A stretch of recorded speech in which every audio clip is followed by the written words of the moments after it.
வணக்கம். அகோர பைரவி மாந்திரிகம் யூடியூப் சேனலுக்கு அனைவரையும் அன்புடன் வரவேற்கிறேன். இன்றைக்கி நம்ம ஸ்க்ரீனில் என்ன வீடியோ தொகுப்பு பார்க்க போகிறோம்னா, எதிரியை வீழ்த்தக்கூடிய மை. இந்த மையோட நான் பேர் சொல்லலை, வேணுங்கிற நபர்கள் நம்மளை தொடர்பு கொண்டு நீங்கள் வாங்கிக்கோங்க. அது மட்டும் இல்லை, இந்த மையை நான் எப்படி செய்கிறது அப்படின்னு அந்த முறை நான் சொல்ல கிடையாது.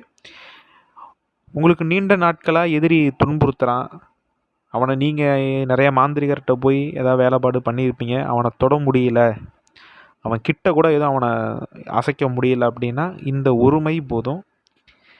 இந்த மை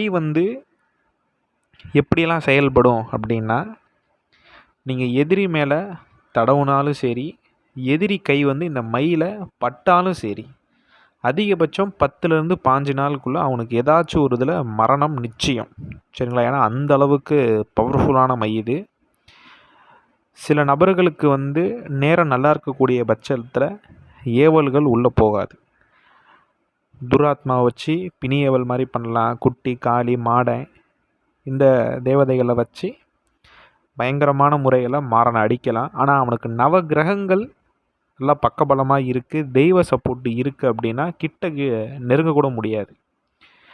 அப்படிலாம் இல்லை, அடிக்கணும்னு நினச்சா அடிச்சிடலாம். சொல்கிறேன் சரிங்களா? எதனால் நான் அப்படி சொல்கிறேன் அப்படின்னா, அவனுக்கு நேரம் நல்லா இருக்கக்கூடிய பட்சத்தில் நம்ம அடிக்கிற ஏவல் உடனே அட்டாக் பண்ணாத, அவனை கொஞ்சம் வெயிட் பண்ணும். சரிங்களா? அவனுக்கு எப்போ அந்த நேரம் கொஞ்சம் சரியுது அப்படின்னு பார்த்துட்டு ஆளை உடனே தட்டிட்டு வரும். சரிங்களா? அந்த மாதிரி தேவதைகள் பண்ணும். ஆனால் இந்த மை உங்கள் எதிரி இந்த மையை தொட்டுட்டான் அப்படின்னா அவன் சாவு நிச்சயம். எதிரிக்கு மட்டும் கிடையாது. இப்போ நான் உங்களுக்கு தரேன் அப்படின்னா எக்காரணத்தை கொண்டும் இந்த மை உங்கள் கையை பற்றக்கூடாது. சரிங்களா? உங்கள் கை படாமல் இந்த க்ளவுஸ் போட்டுக்கலாம்.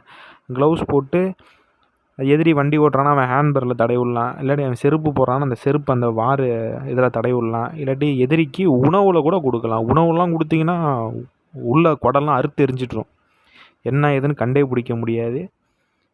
இந்த மாதிரி முறைகளில் கூட நீங்கள் எதிரியை தாராளமாக நீங்கள் மாறனை அடிக்க முடியும். ஒரு உதாரணத்துக்கு நான் சொல்கிறேன். இந்த மையை ஒருத்தர் மேலே நீங்கள் தடவிட்டீங்க அப்படின்னா 10லேருந்து 15 நாள் தான். ஒரு உள்ளுக்குள்ளே ஒரு 1000 பேர் ஏற்றி விட்டால் என்ன பண்ணும்? ரோட்டில் போகும்போது டப்புன்னு எதிலாச்சும் பஸ்ஸில், லாரியில் அடித்து எதிரியை வீழ்த்தி விடும். சரிங்களா? ஏன்னா அந்த மாதிரி முறை தான். ஏன்னா இந்த மையை நான் ஏன் சொல்லலை அப்படின்னா, ஏகப்பட்ட விஷயங்கள் நான் சேர்த்துருக்கேன். சரிங்களா? ஏன்னா நம்ம இதை எடுக்கும்போது எனக்கே இந்த கைகாலெலாம் டக்குன்னு வீங்கும். அதுக்கப்புறம் நம்ம ஏதாச்சும் இது பண்ணிட்டு தான் வர மாதிரி இருக்கும். நீங்கள் இந்த மையை எடுக்கிற மாதிரி இருந்துச்சுன்னா எக்காரணத்தை கொண்டு உங்கள் கையே படக்கூடாது. அதே மாதிரி வீட்லேயும் இந்த மையை நீங்கள் வைக்கக்கூடாது. நம்ம சொல்கிறோம் அப்படின்னா தனியாக காட்டுக்குள்ளே வச்சுருக்கோம். யாராவது கேட்டால் மட்டும் எடுத்து நம்ம கொரியர் போட்டு விடுவோம். இந்த மையை நீங்கள் வீட்டில் வைக்கக்கூடாது. ஏதாச்சும் தனியாக ஒரு இடத்துல வைக்கலாம். சரிங்களா? ரெண்டாவது ஒரு முக்கியமான விஷயம் என்னென்னா, இந்த ஜீவராசிங்க இருக்கிற இடத்துல வைக்கக்கூடாது. சரிங்களா? அதுக்கெலாம் 2-3 நாளே அடிச்சிடும். இந்த ஆடு, மாடு, கோழி அதில் இருக்கிற இடத்துலாம் ஏதாச்சும் ஒரு மாட்டு கொட்டாயில் வைக்கிறீங்கன்னா அப்படின்னா, இந்த மாட்டு கொட்டாயில் வச்சிங்கன்னா ஒரு 2 நாளில் மாடெல்லாம் செத்துரும். சரிங்களா? ஏன்னா அந்த அளவுக்கு அதோட தாக்கம், அந்த மையோட தாக்கம் இருக்கும். தனியாக யாருமே இல்லாத ஒரு காட்டில் ஏதாவது ஒரு மரத்துக்கடியில் நீங்கள் வைக்கலாம். அப்படி வச்சுட்டு எதிரி அசர்ற நேரம் பார்த்து அவன் வண்டியிலையோ, அவன் செருப்புலையோ, அவன் வீட்லையோ, இல்லை அவன் மேலேயோ, அவன் சாப்பிடக்கூடிய உணவுலையோ அப்படி நீங்கள் கலந்துட்டீங்க அப்படின்னா ஆள் சின்ன பின்னமாக ஆயிடுவான். சரிங்களா? ஏன் சாவுறோம், என்ன சாவுறோன்னே தெரியாது. அப்படியே அவனாகவே செத்துருவான். சரிங்களா? அந்த அளவுக்கு எக்ஸ்ட்ரீம் பவர்ஃபுல்லாக மை இருந்தது. வேணுங்கிற நபர்கள் நம்மளை தொடர்பு கொண்டு வாங்கிக்கலாம். மீண்டும் அடுத்த காணொலியில் சந்திக்கிறேன். நன்றி.